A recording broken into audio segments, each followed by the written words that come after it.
Hi, listeners. It's Ben, and welcome back to the Eerie Enigma Paranormal Podcast. Today, I am delving deep into the perplexing world of dreams.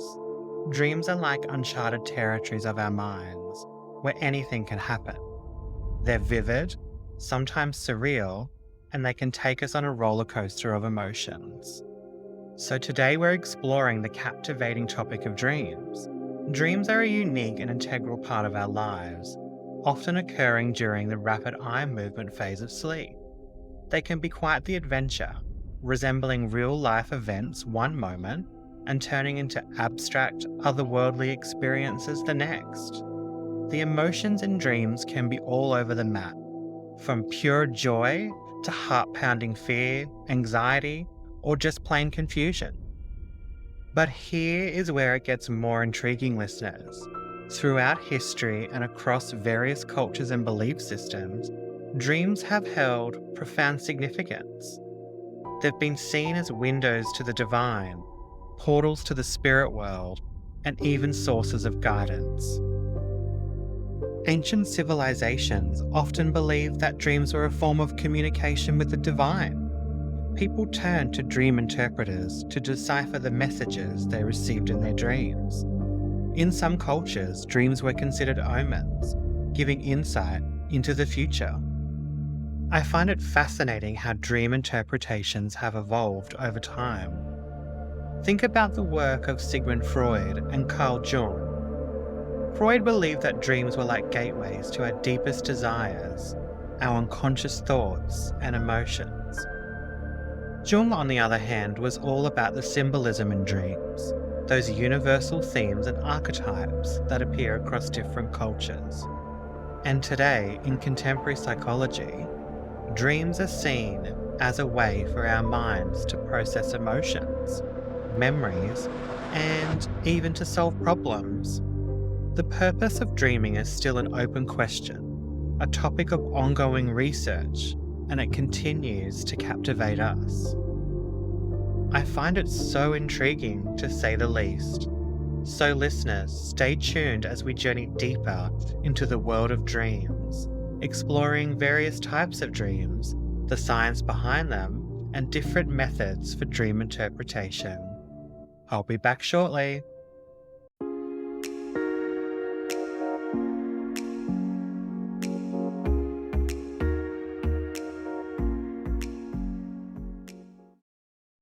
Now, listeners, do I have a surprise for you? I've got a special guest who's an expert at unraveling the mysteries of the dream realm. Joining me is my gorgeous friend Nicky from Universal Connections. Nicky, welcome to the show. I'm so excited to have you here. Hey, Ben, and hello, listeners. I'm looking forward to talking about such an intriguing subject. Nicky, thank you so much for coming on this episode. Now, listeners, to give you some background, Nicky and I have been friends for about a year now, and we met in the field, so to speak, at a few investigations last year. And well, we have recently been talking about dreams. And I thought, what a great subject to start my new podcast journey with.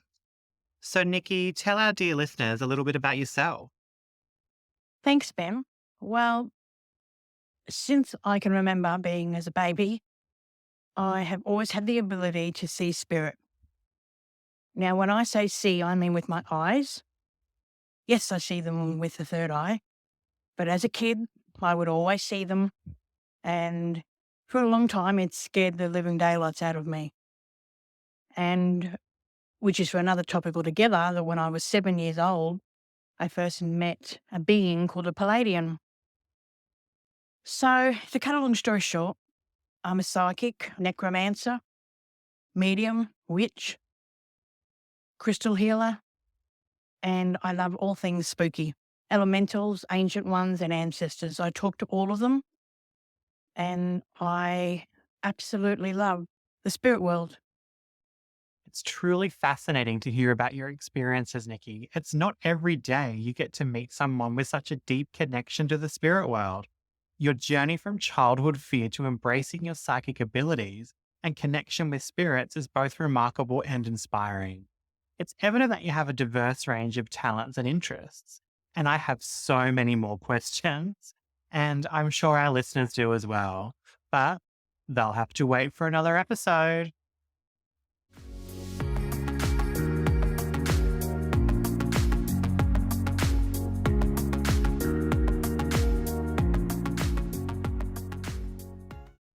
So let's just jump straight in. Now, I've been researching for the last couple of weeks, like in depth, and I'm so excited to get your take on this, Nikki, as well. So let's start off with going through the common types of dreams that we've probably all experienced. We'll start with lucid dreams. So, lucid dreams are dreams in which the dreamer becomes aware that they are dreaming. This awareness allows them to have some degree of control over the dream's content and narrative. Okay. So, we've all had that where we can control the dream. Let's move on to nightmares. So, nightmares are distressing dreams filled with fear, anxiety, or intense negative emotions. They can wake the dreamer from sleep, often leading to feelings of terror. Yeah, like I've had these, I've woken up like sweating, panting, my heart's racing. And most of the time I'm like, what happened? Like, what was I dreaming? Then we move on to reoccurring dreams. So, reoccurring dreams are dreams that the dreamer experiences repeatedly, often with a constant theme, setting, or storyline. Okay. Now, this is one that really intrigues me. Okay. Prediction dreams. Prediction dreams are dreams that seem to predict future events or provide insights that later come true. Now, I've had hints of this myself personally where I've gone later on when I'm awake and I'm like, deja vu, I've dreamt that. Or I felt like the same feeling, emotions, those kind of things. Yeah, it's really interesting, those ones. Then we move on to epic or adventure dreams. Now, these are dreams characterized by grand adventurous narratives. Dreamers may find themselves embarking on quests, exploring distant lands, or engaging in exciting adventures. Now, that sounds much better than the nightmares. Oh, and I love this one, flying dreams.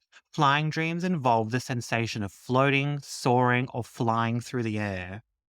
So, personally, I've had these types of dreams and I've been able to control them as well. So, we'll get into that a little bit later. Now, last but not least, we've got being chased dreams. Dreams where the dreamer is being pursued or chased by someone or something.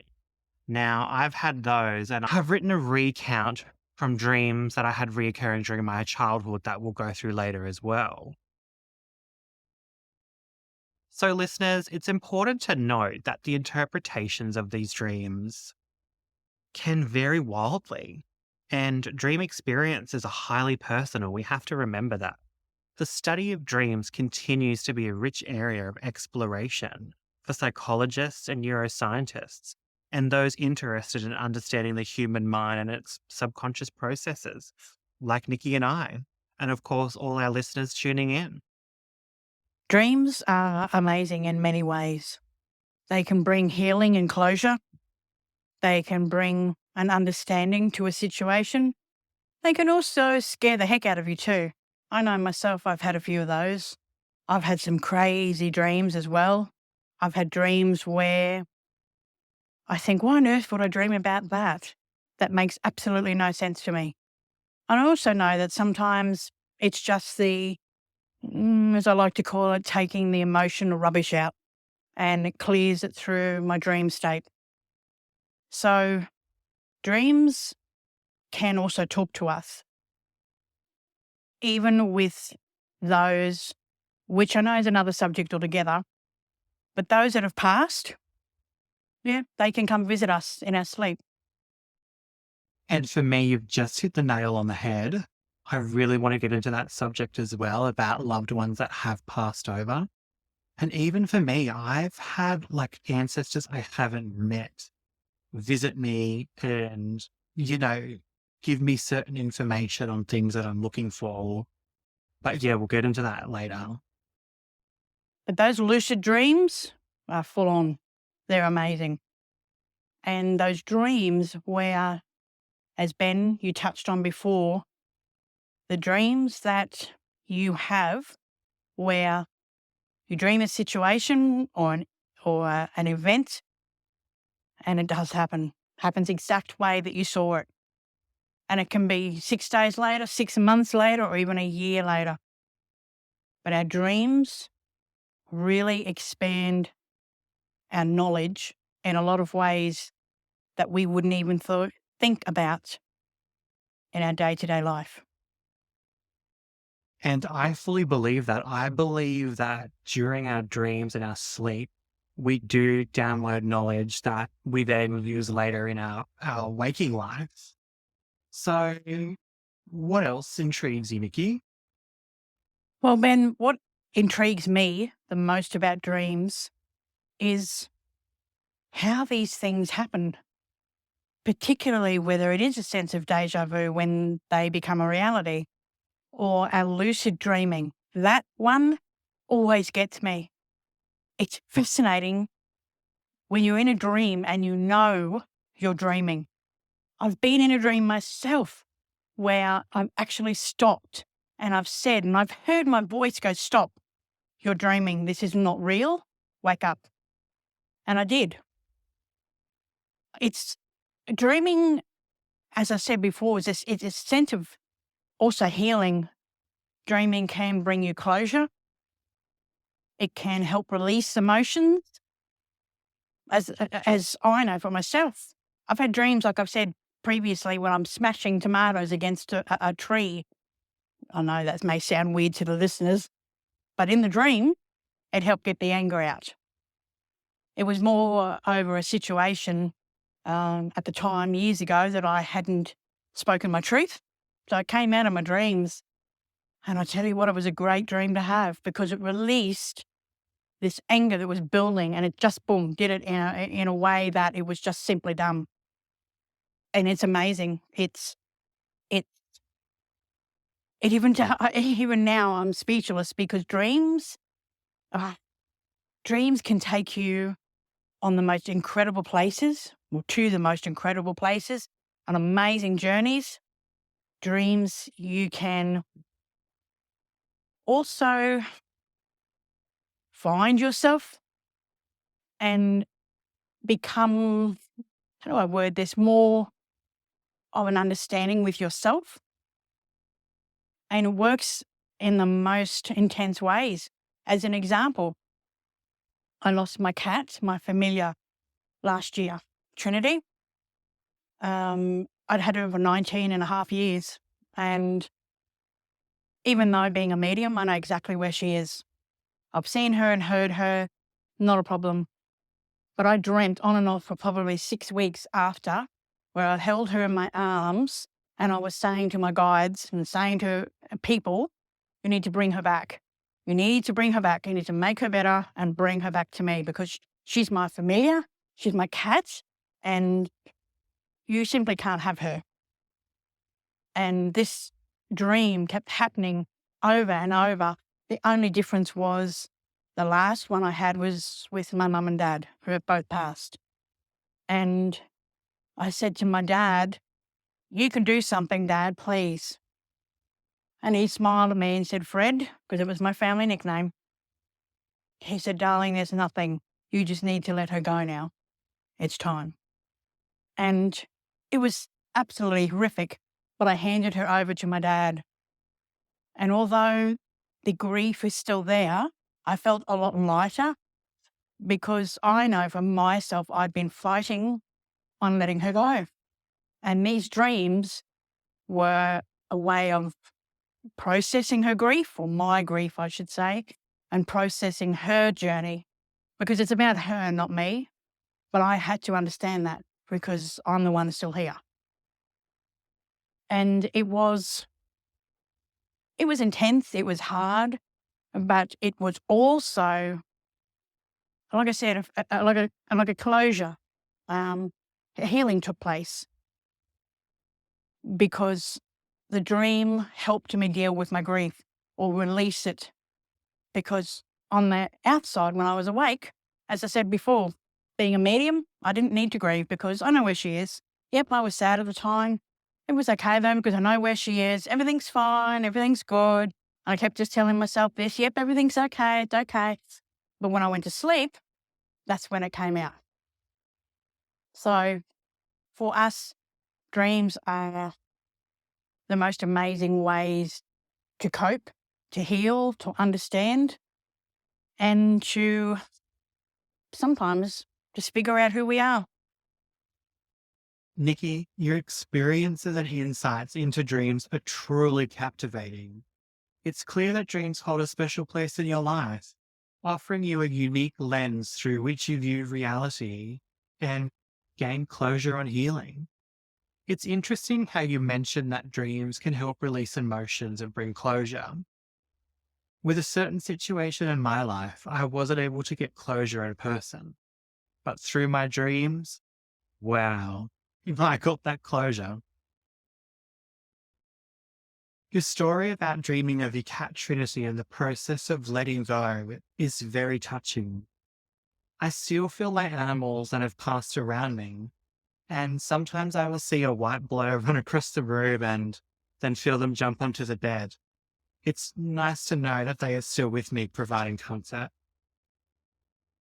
Nikki, how do you think these dreams connect with your abilities as a medium and your understanding of the afterlife? Well, Ben, that is a great question.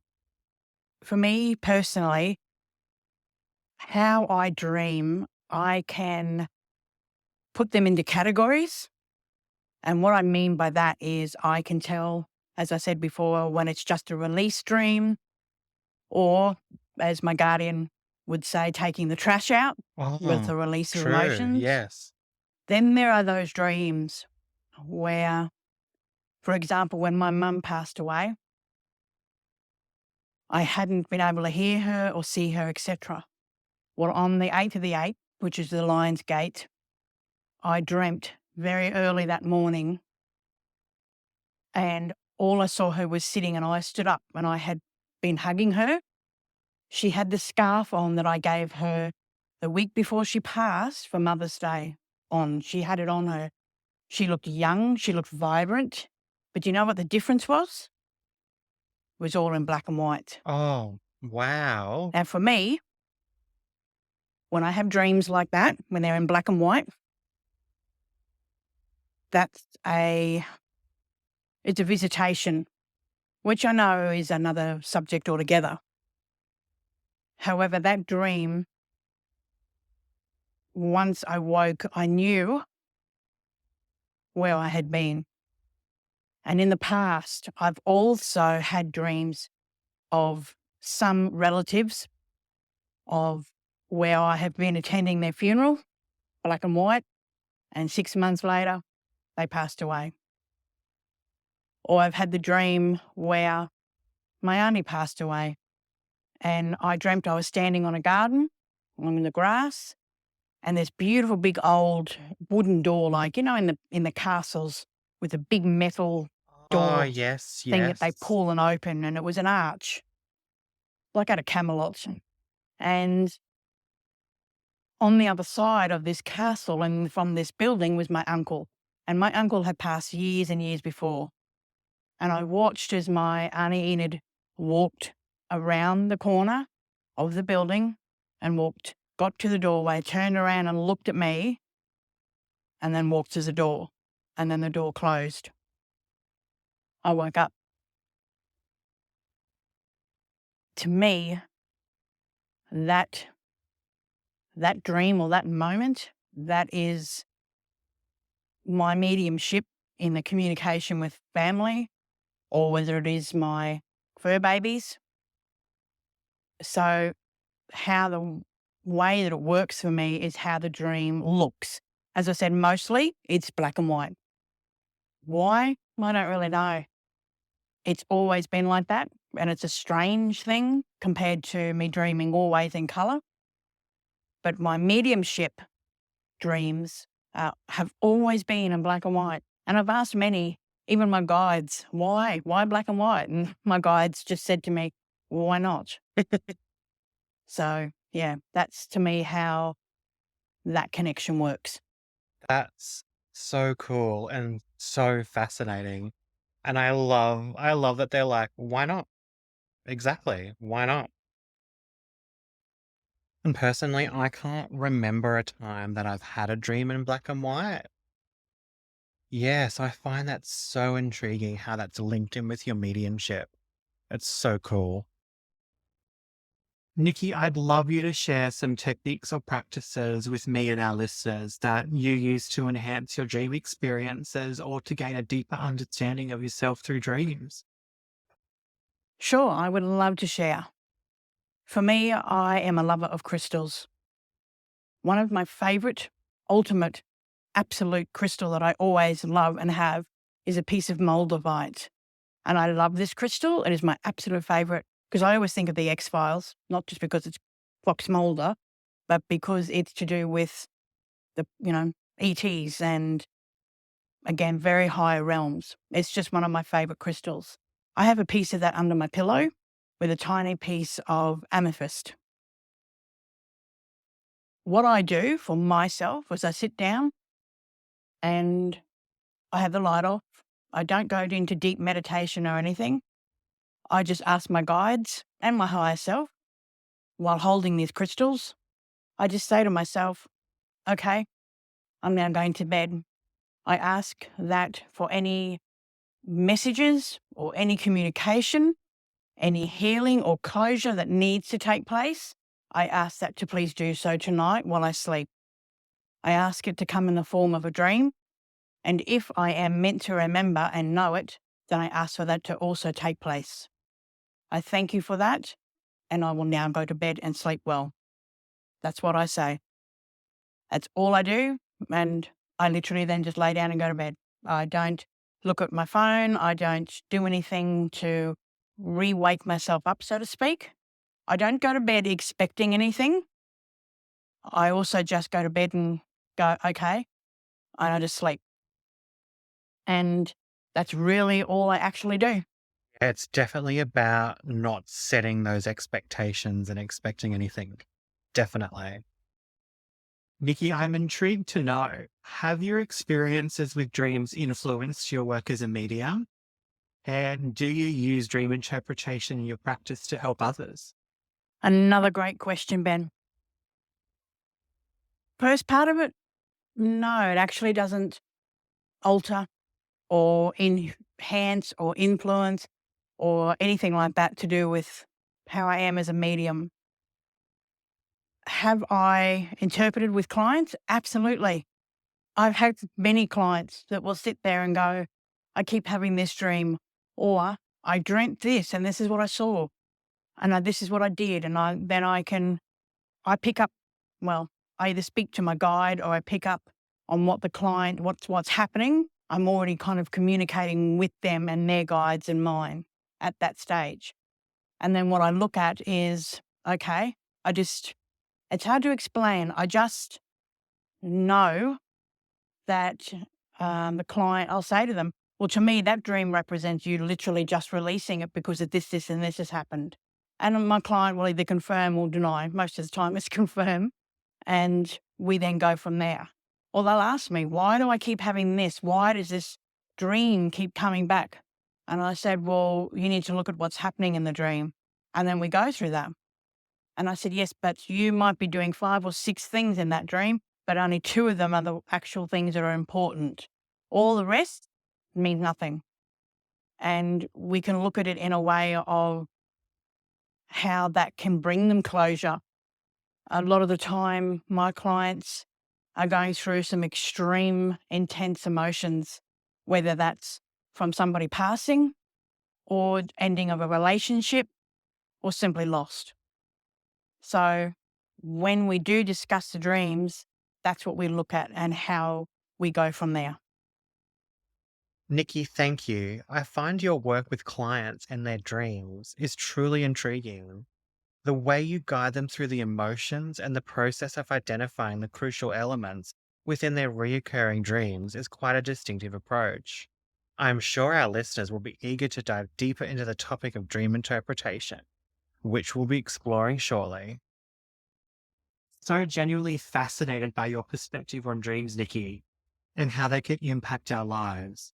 And I'm eager to know, as I'm sure our listeners are as well, what advice would you offer to someone who might be trying to harness the potential of their dreams for personal growth, healing, and self discovery?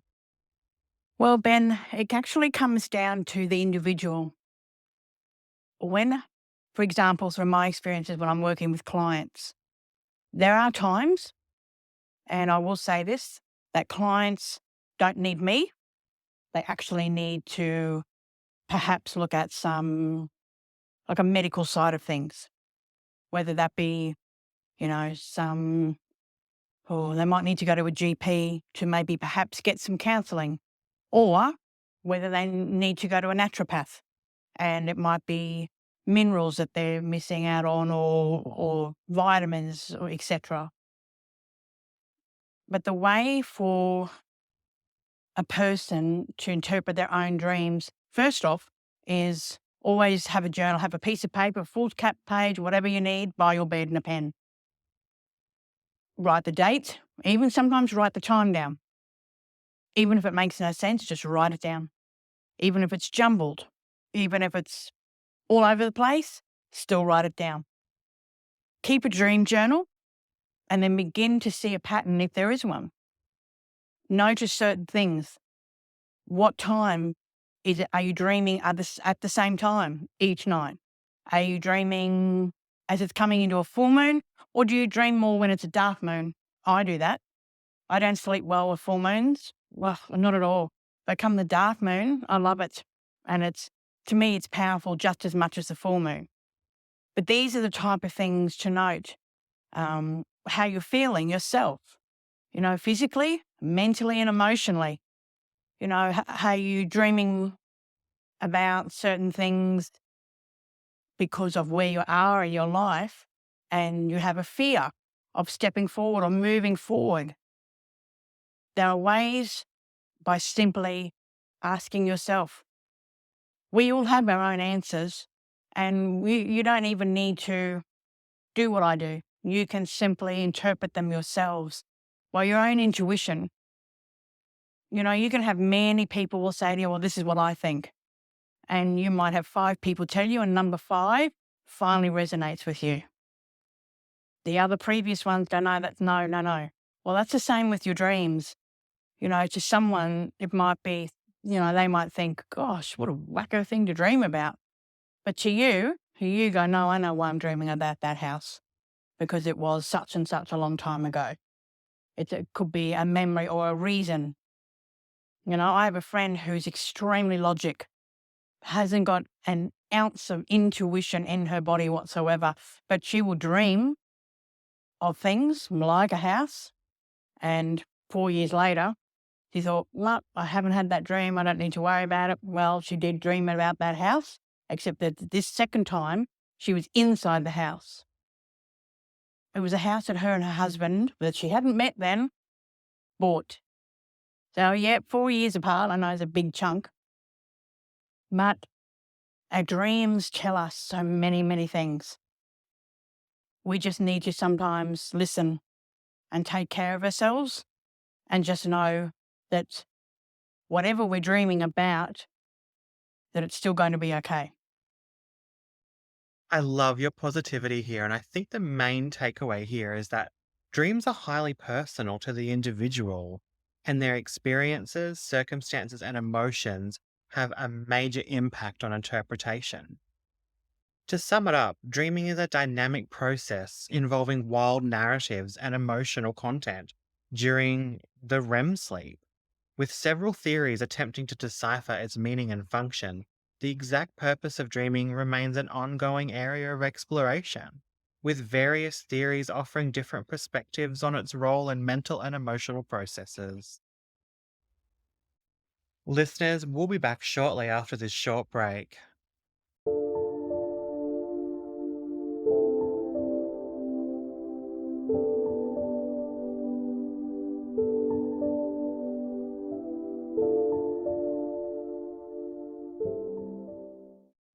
Listeners, welcome back. Now, we're going to explore the intriguing concept of dream symbolism. Dream symbolism suggests that the elements and objects within our dreams are like pieces of a puzzle, offering us a window into our subconscious thoughts and emotions. It's a captivating journey into the inner workings of our minds.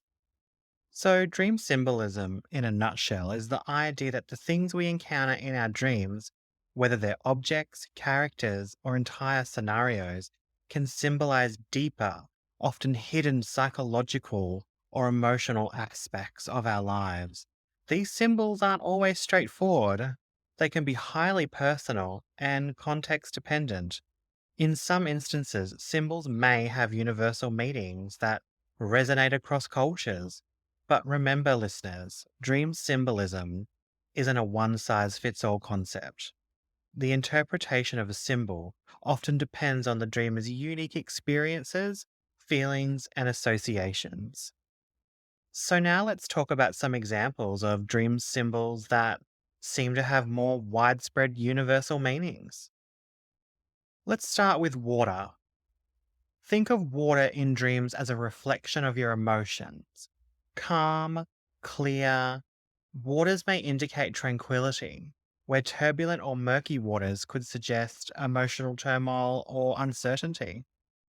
Flying, the act of flying, often represents a desire for freedom, success, or escaping from limitations. It can be seen as a symbol of empowerment or liberation.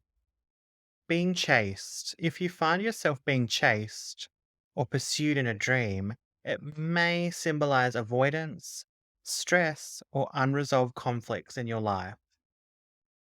Teeth falling out. Losing teeth in a dream may symbolize feelings of powerlessness, insecurity, or concerns about your appearance.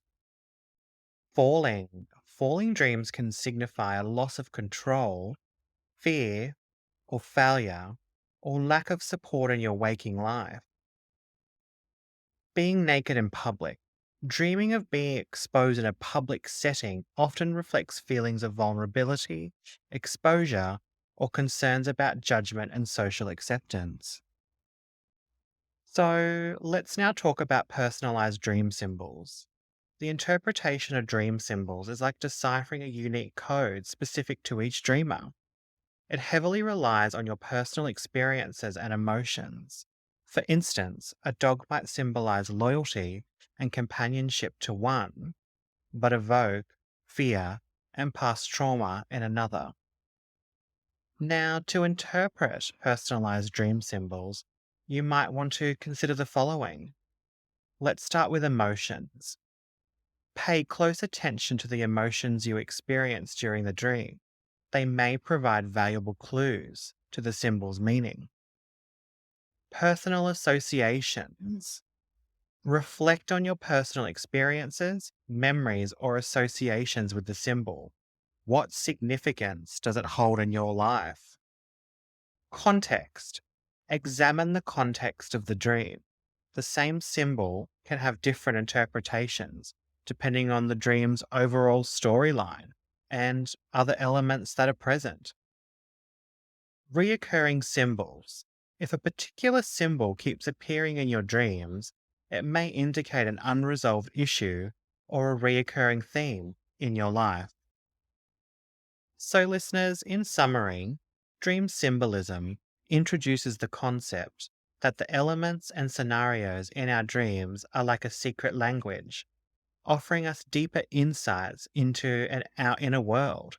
Some symbols have universal interpretations, while others are highly personal. The key to unlocking the message and significance of these symbols lies in exploring the emotions, associations, and context of the dream, creating a personalized key to your subconscious.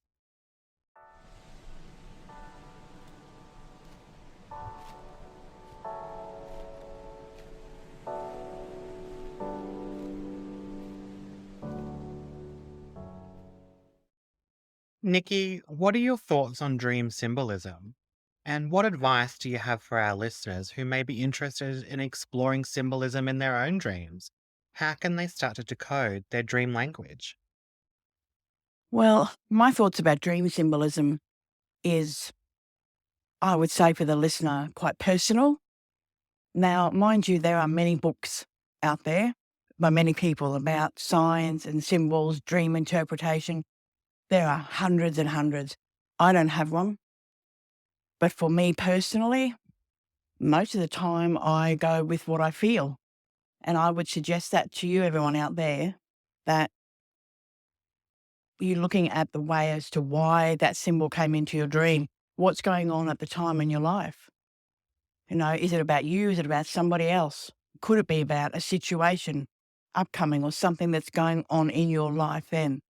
And I would look at how seeing the symbol made you feel. Things like that, in a way of just simply utilizing your own intuition and your own guidance. Absolutely. Trust your intuition is an invaluable skill, and I couldn't agree more. In fact, I found the more I delve into this subject, the more I appreciate the importance of following my gut feelings. I've gathered quite a collection of books on dream symbolism and related topics, which I often reference. These books have been like a treasure trove of wisdom, offering insights and guidance on how to tap into that innate sixth sense we all possess. However, what's more intriguing, and as you mentioned earlier, is the art of deciphering the world around us. Trusting your intuition goes beyond just reading about it in books. It's about observing the subtle cues and energies in your own environment, the unspoken language of the universe. It's about tuning into those vibrations and energies that surround us, which can be both enlightening and transformative. To enhance my intuitive abilities and gain added clarity, I found a few additional practices that work wonders for me. Sometimes I turn to the age old art of tea leaf reading. There's a certain mystique and magic in watching the patterns formed by tea leaves at the bottom of a cup, and it often reveals hidden messages that align with my intuition. Another tool I use is drawing cards like tarot or oracle cards. These cards serve as a mirror to our subconscious and can help provide guidance and insights into situations or questions we might have. They offer a unique perspective and a way to tap into our intuition in a structured and symbolic manner. All in all, listeners, it's about blending the knowledge from books and the intuitive experiences in the world around us. These practices, whether it's reading tea leaves or drawing cards, can serve as complementary tools that help unlock the deeper layers of our intuition and offer a different angle of understanding. It's a holistic approach to sharpening our intuitive skills, and it's a journey that continues to be both enlightening and fulfilling.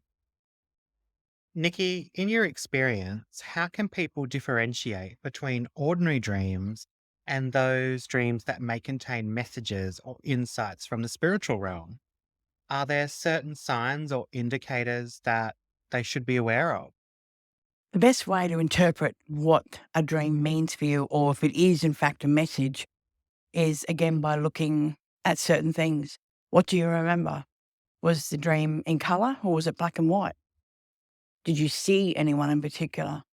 Do you feel anything in particular?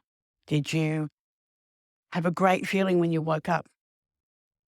Was it just simply a dream where I've spoken before about just simply taking out the emotion of rubbish? Sometimes dreams are wacky, like really weird, distorted, strange, wacky dreams. Sometimes that can be just due to a full moon. And there are times where a dream will make sense to you. If it is a message from spirit, it will be clear, it will be precise, and it may not actually have somebody come up to you and start talking. You might walk outside and see, say, for example, 20 or 30 butterflies. But you'll know, the listener, you will know that that symbol, that butterfly, is from, say, your grandmother, because you and your grandmother used to talk about them and your love for butterflies. There is just the way a dream is delivered, so to speak. As I said, it'll make sense, it'll be clear, it'll be precise. Sometimes it can be a bit murky, but again, that depends on what's going on in your life and what's happening at that particular moment. It's funny how you brought up about the butterflies and the association with grandmothers, because that's exactly what I do. When I ask the universe for a sign that is clear and I can understand, that is what I'll be shown, and I know that I'm on the right track. As we wrap up our discussion on dream symbolism, Nikki, what message or insight would you like to leave with our listeners who are intrigued by the world of dreams and symbolism? Well, my message to you all out there would be, again, as I said before, see how you feel. I know that may sound weird because you're seeing it how you feel, but that's a way to interpret where you're coming from or where your dream is coming from. When you woke up, what do you remember? Do you remember colors? Do you feel anything? Did you smell something? Did you hear a song? Did you notice anything in particular? It's like myself, in a personal experience, I've had a dream I was talking to someone. They knocked on the front door. I opened it. Didn't think anything of it because I was just talking to them. I knew them. But behind, on the road, was a white car, and written in red was security. And the red was flashing. And that was to me to say, pay attention, warning, shut the door, which is what I did. And that was a long time ago, though I had that dream. So your interpretation and symbolism is your own feelings, your own thoughts, your own intuition. And as I said before too, have a piece of paper and a pen, write it down, note things. Are certain things turning up in your dream, whether it be an animal or whether it be a feeling, whether it be a color? What do you feel? And in some aspects, it can take a while because it's like you're putting a bit of a jigsaw puzzle together. But you will know what it is, what it means, and why. Next up, we have two very personal dream experiences from our listeners, Vicky and Greg. So stay tuned.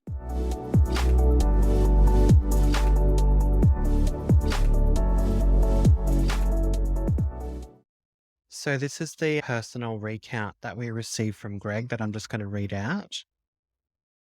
I've had my fair share of dreams, but there's one that stands out as particularly vivid and unsettling, a being chased nightmare. In this dream, I found myself in a dark labyrinth forest with towering trees that seemed to stretch into the sky. The air was heavy with an eerie silence, and a feeling of impending doom hung over me.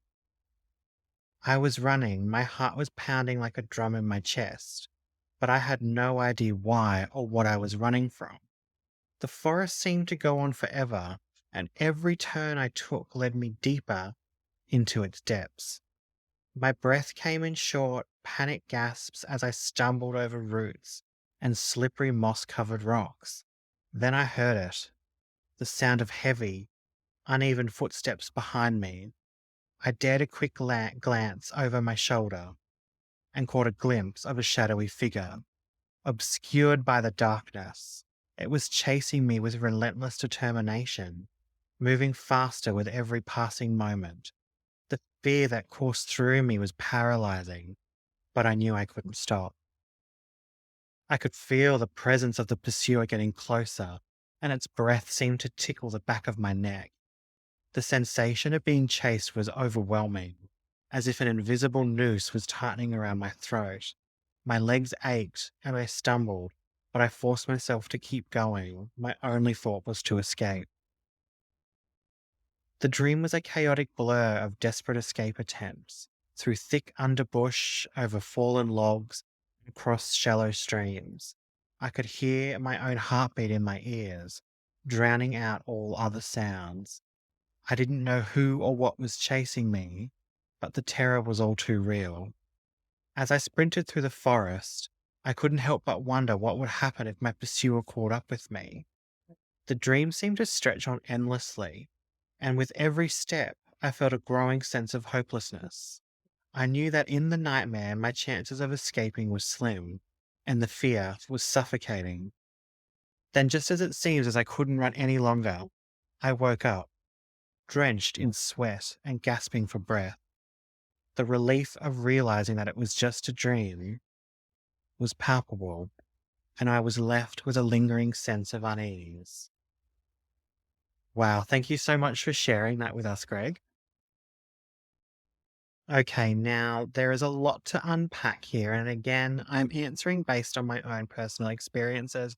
as I don't know Greg, but I feel there is symbolism around unresolved issues or potential conflict, as being chased nightmares may be linked to past traumatic experiences.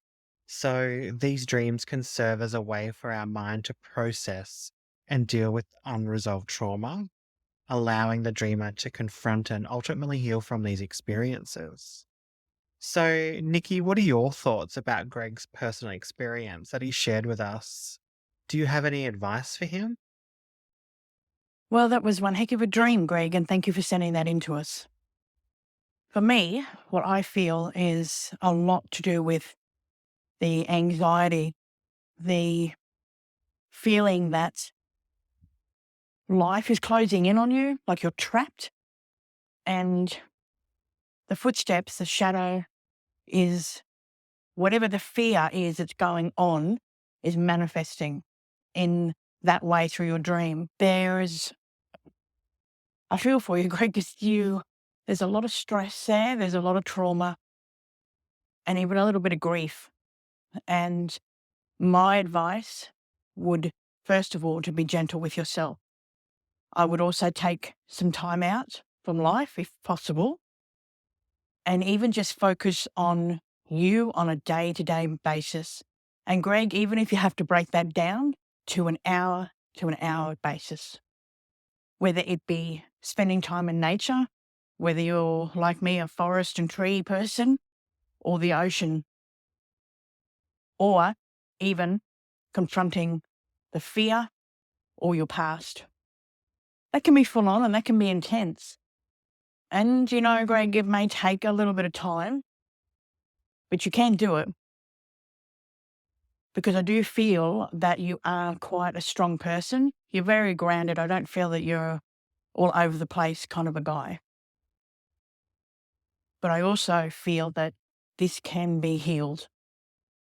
And with all the past and how I feel it's coming in, crashing basically into your present.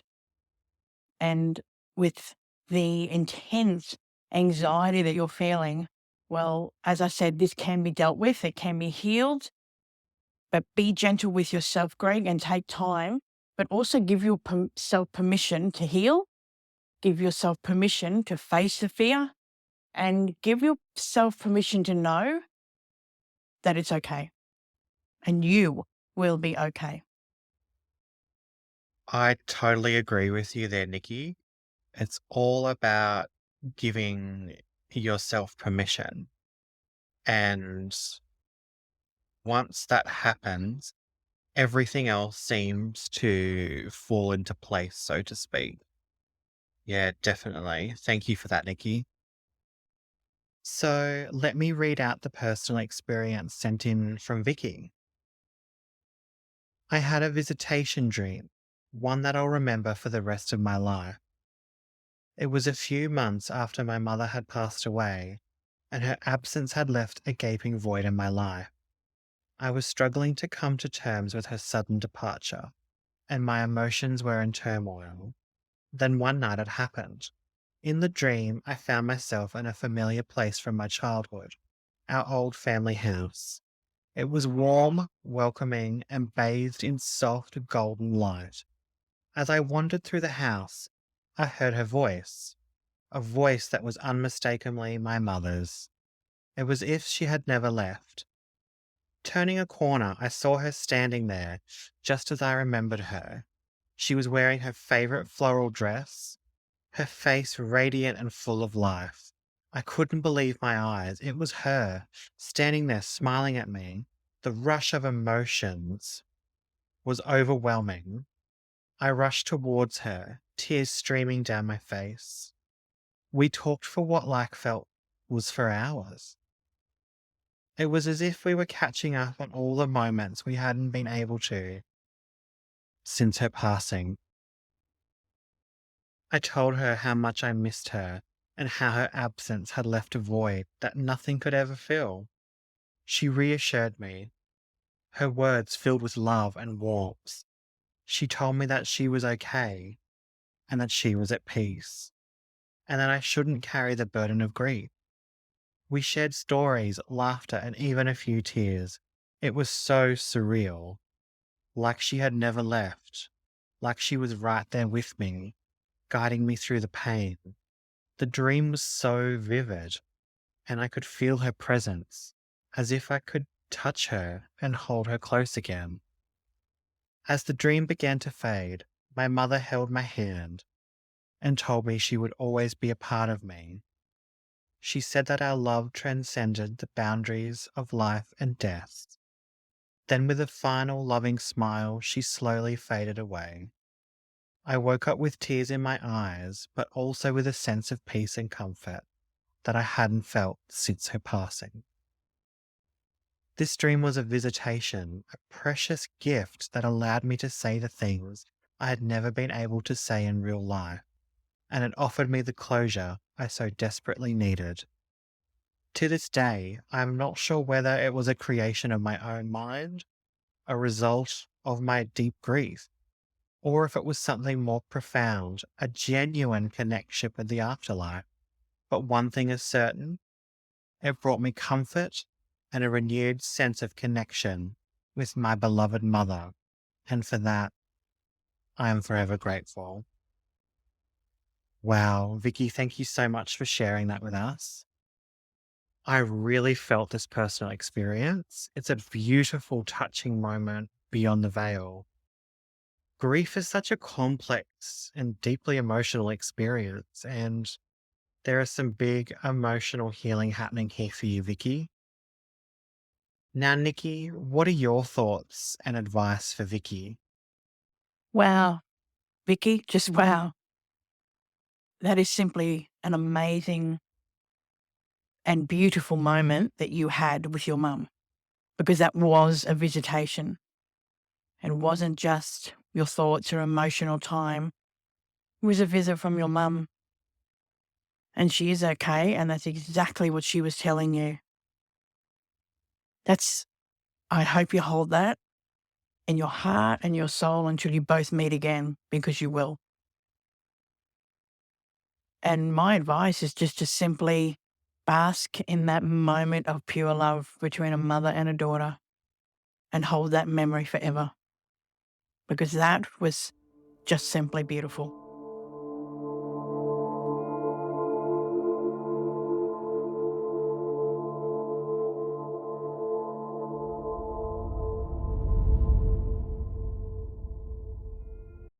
Now, listeners, I'm going to share with you my own personal experience. As a child, I experienced a reoccurring dream that would haunt my nights for what felt like an eternity. It was a dream that always began the same way, with me in my very own bedroom. But it was my room from another time, as if I had been transported back to a different era. The walls were adorned with vintage wallpaper and the furniture seemed worn and old. Despite it being familiar, it was strangely unsettling. Now, in this dream, I would be tucked up into my bed, feeling secure beneath my blanket. Everything appeared normal until I heard the creaking sound, like the slow opening of a bedroom door. And then she would appear, an old woman, hunched and withered, her face etched with wrinkles, and her eyes shining with an eerie, otherworldly glint. Her presence was overwhelming, and I could feel her energy. This woman was a witch like, dressed in tattered dark clothes that seemed to flow like shadows. Her bony fingers clutched an ancient looking keys, and she had this weird, sinister grin, and she slowly made her way toward me. The feeling of dread would intensify with every step she took. I knew what she was here for. She would approach my bedroom door, her cold, piercing eyes fixed on me, and then, with a wicked laugh, she produced the key to a wardrobe, a grotesque antique that looked out of place in my once familiar bedroom. In my dream, I was paralyzed, like she wasn't holding me down or anything, but I couldn't move. Her eyes never left mine. I could hear the creaking of the wardrobe doors, and with a sudden forceful shove, she would push me inside. The darkness within the wardrobe was suffocating, and I could feel the old, musty clothes brushing against my skin.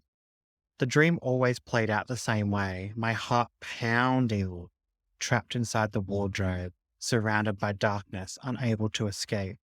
The fear of the unknown and the witch like woman was just her grip, and I'd awake in a cold sweat, trembling, trying to remember that it was just a dream. Now, as a child, I couldn't understand why I had this reoccurring dream. The old woman and the wardrobe felt like symbols of fear and mystery, but their significance remained elusive. It was only with time and age that I come to see it as a manifestation of my childhood fears and anxieties. Despite its unsettling nature, the dream eventually lost its grip on my nights as I grew older, and my fears evolved into more rational concerns.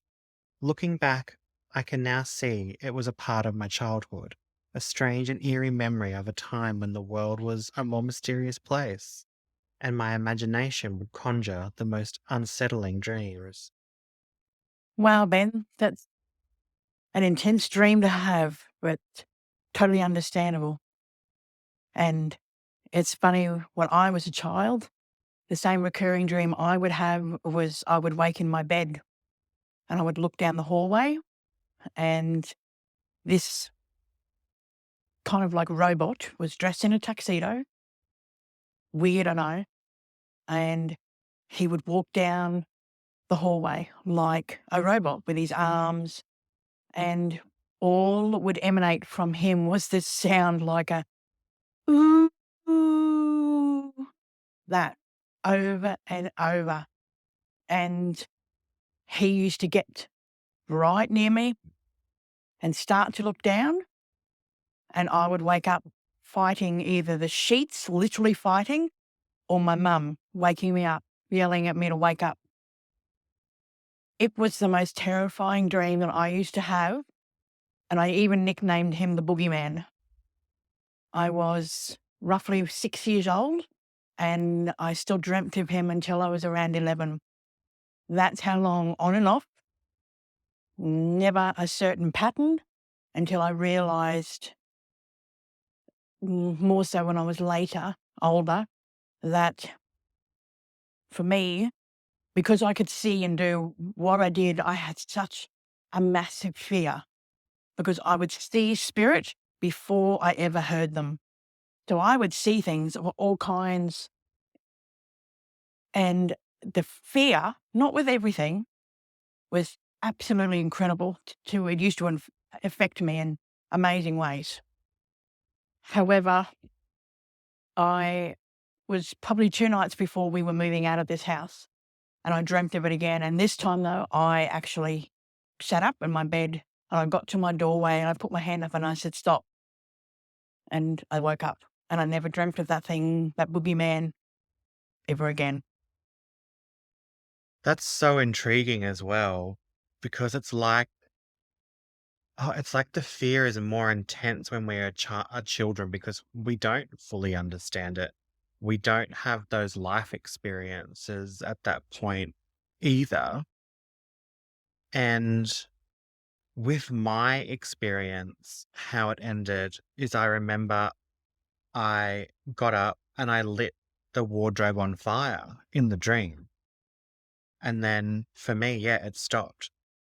But yeah, it was just like yourself, it was years. Yeah, it's so interesting, isn't it? Listeners, let's now delve into some practical methods that can help you improve your dream recall for more effective interpretation. Remember, understanding your dreams can provide valuable insights into your inner world and help you navigate life's challenges. Let's go through some useful tips to enhance your dream recall. As Nikki has suggested before, journaling. Journaling specifically for recording your dreams. This reinforces the importance of your dream work.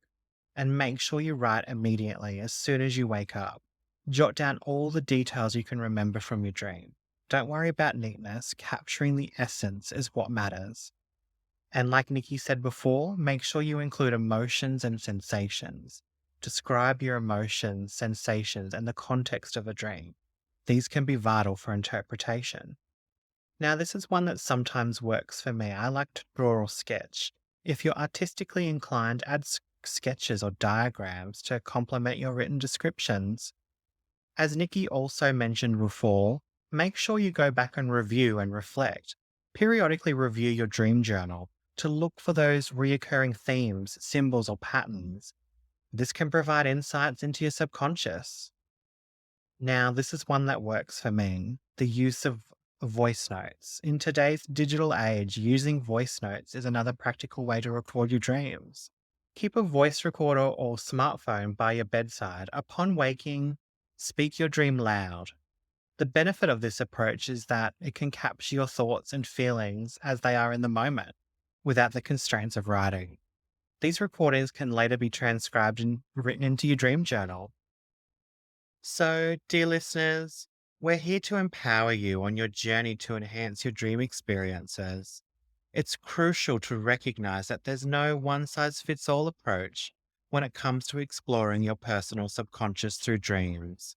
Each of us is unique, and our dream worlds reflect that individuality.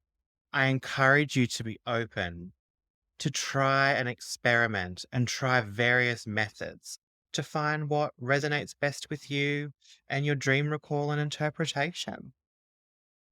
Remember to embrace your individuality. Just as our waking lives differ from one person to another, our dreamscapes are equally distinctive. Your dreams are a personalized canvas of your thoughts, emotions, and experiences. Understanding this uniqueness is the first step in uncovering the hidden treasures your dreams hold. Think of dream exploration as an adventure, with a toolbox filled with different techniques and methods. These tools include dream journaling, meditation, visualization, or even consulting with experts like mediums or psychologists. Each tool can serve as a specific purpose and cater to different aspects of your dream journey. So, listeners, experimentation is key here. What works for one person might not work for another. Dream journaling, for instance, may be incredibly effective for some, but not so for others. So don't be disheartened, listeners. If a particular approach doesn't yield immediate results, keep trying different methods and discover what resonates most with your unique dream experiences. Listeners, it's crucial to remember that while experimenting, it's important to stay consistent with your chosen methods. Dream exploration is like developing a skill. It requires practice and patience. Give each technique a fair chance and allow time to work its magic. And last but not least, listeners, trust your intuition. Your intuition plays a significant role in this journey. Pay attention to your gut feeling, as Nikki and I have mentioned before, and the methods that genuinely feel right for you. Sometimes the approach that resonates the most with you will be the most effective. Don't forget to connect with your dreams. Your dreams are a doorway to self discovery. They are a direct line to your subconscious mind. By connecting with your dreams, you can gain a profound insight into your fears, desires, and aspirations. Your dreams can be a powerful tool for personal growth and self awareness. So, dear listeners, remember that your dream journey is unique and ever evolving. Explore, experiment, and embrace the diversity of techniques available. Ultimately, you'll discover the methods that resonate with you and enable you to unlock the full potential of your dream experiences. Dream exploration is an exciting and enlightening process, and we're here to support you every step of the way, listeners. That brings us to the close of today's episode, and I must say I've had an absolutely wonderful time conversing with my dear friend Nikki. Nikki, I can't express enough gratitude for gracing us with your presence on the show and for generously sharing your wealth of knowledge and expertise. It's been an incredibly enlightening and engaging conversation. Thank you so much, Ben, and thank you to you too, listeners. Remember, dreams are a great way of finding out who we are. They are a great way to face fears They're a great way to understanding who we are on a really deeper level and actually finding out things about ourselves that we may not have actually known. They are a wonderful thing that is about where we've been, where we are, and possibly even where we're going. Dreams are really a story about us. So thank you very much, Ben, for having me on this wonderful episode. And everybody out there, please take care and enjoy your dreams. We hope that our insights have undoubtedly added a layer of depth to your understanding of the dream world, listeners. And we hope you found today's episode as enlightening and inspiring as we have. Remember, our dreams are windows into our inner selves, and the more we explore them, the better we understand our hopes, fears, and desires. Thank you for listening. Until next time.